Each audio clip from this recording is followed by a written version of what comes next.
Hi BP fans. So இப்போ பார்த்தீங்கன்னா காரைக்குடியில் வந்து மழை பெஞ்சிட்டு இருக்கு. உங்கள் ஊரில் மழை பெய்யுதா அப்படிங்கிறத வந்து சொல்லுங்கள். ஸோ நம்ம வந்து இப்போ வீடியோவில் போகிறோம். இன்னைக்கு ப்ரோமோ 2 ரிலீஸ் ஆயிடுச்சு. நம்ம மாயாஹாசன் வந்து ஏதோ வேற லெவலில் பண்ணுறாரு அப்படிங்கிற மாதிரி தெரியுது.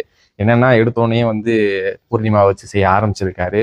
ஸோ இதை வந்து நீங்களாவே பண்ண வேண்டியதானே? எதுக்கு நாங்கள்லாம் சொல்லி அதுக்கு ஒரு சோசியல் மீடியாவில் வந்து ஒரு ரகலை பண்ணி உங்களை வந்து இது பண்ணி அது பண்ணி அப்புறம் ஏன் நீங்கள் இதை சொல்கிறீங்க அப்படிங்கிறது எனக்கு ஒரு டவுட் இருக்குது. ஸோ காதில் பூ சுத்துற மேட்டரை பற்றி பேசுகிறாரு. அப்போ போன வாரம் வந்து எங்கள் காதுல எல்லாம் நீங்கள் வந்து பூ சுத்துனீங்களே, அதை என்ன சொல்கிறதுன்னு எனக்கு தெரியல. ஸோ இன்னைக்கு வந்து நம்ம பூர்ணிமாவை தான் வச்சு செய்கிறாரு. அது என்ன கேட்குறாருன்னு பார்த்தீங்கன்னா, நீங்கள் வந்து என்ன வேணாலும் சொல்லுவீங்கன்னு அதை கேட்கணுமா அப்படிங்கிற மாதிரி தான் இருக்குது ப்ரோமோ. ஸோ இன்னைக்கு ஒரு ஃபன் இருக்குன்னு நினைக்கிறேன். சரி வாங்க மக்களே, நம்ம வந்து அடுத்தடுத்து என்ன நடக்குது அப்படிங்கிறத பற்றி பார்க்கலாம். ஸோ இங்கே மழை வரனால கரண்ட் இல்லை, அதனால தான் இன்னைக்கு வந்து லைவ்ல வந்து நிறைய என்னால் போட முடியல. ஸோ முடிஞ்ச அளவு நான் போட்டுருவோம்.